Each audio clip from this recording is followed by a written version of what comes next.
Greetings and salutations from the Parc Cafe here out in downtown Maysville. I'm Cody Evans, sports editor of the Ledger Independent, and again sitting here with local historian Ron Bailey as we have our third installment of our Storytime series with Mr. Bailey. Ron, there's a lot of topics we've got to talk about this week. The first one we're going to talk about is Mason County alum and Pikeville football player Trey Lofton. Yeah, a great honor for him this month going in and playing for Team USA in the IFAF Under-19 World Championships in football in Kuwait. Talk about that. How important was that to go in and have that kind of local connection and him winning a gold medal? That's amazing, Cody. In fact, I think that's one of the best stories of the summer. I mean, we win a gold medal in that competition, and that was really outstanding. And Trey will be starting his redshirt freshman year at Pikeville, playing with Coach Dudley Hilton, and he had such a good, promising career, and he had really good stats in the summer over in Kuwait. And did you see us score Canada? That opener. I mean, I cannot believe it. Canada 91-0 when they beat Kuwait. Yeah, and then the United States and Trey Lofton, they beat Canada in the final for the gold medal. 91-0.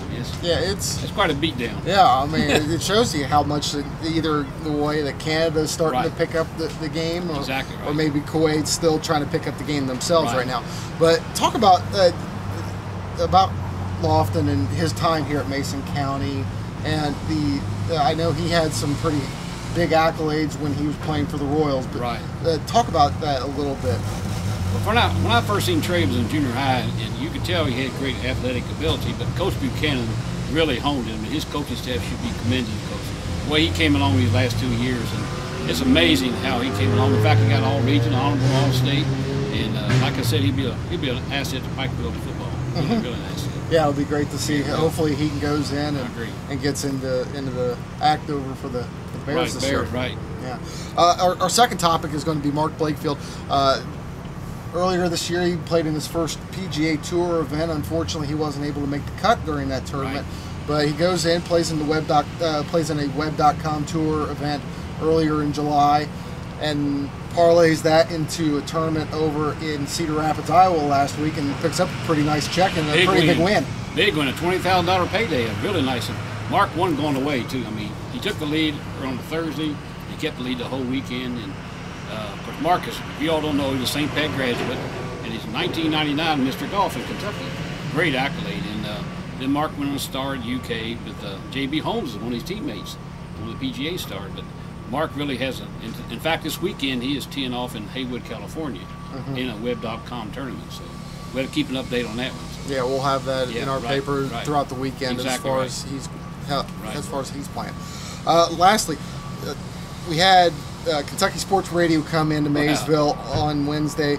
This was a very big turnout for not only the area to show their support for the station, for the radio program, but also for the program to come out and connect with all of their listeners, because this is something that's growing so big. Unbelievable. The way they first started, like I say, with Matt Jones and some gentlemen, Tomlin, Jefferson from Maysville, it was at Transylvania University.